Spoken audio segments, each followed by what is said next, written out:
এখানে লেখা আছে সুইট টমারেন্ট। এই দেখুন প্যাকেটটা উপর থেকে দেখতেই পাচ্ছেন, এটা কি ভিতরটা খুলে দেখাচ্ছি। এই দেখুন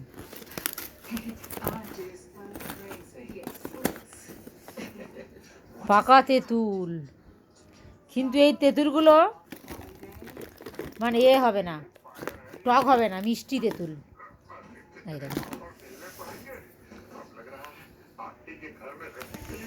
আর খেতে কিন্তু খুব দুর্দান্ত লাগে।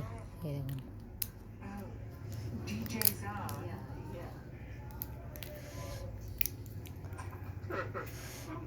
পুরো মিষ্টি।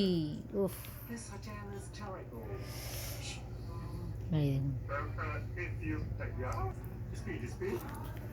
পুরো মনে হচ্ছে যেন গাছে পাকা তেঁতুল।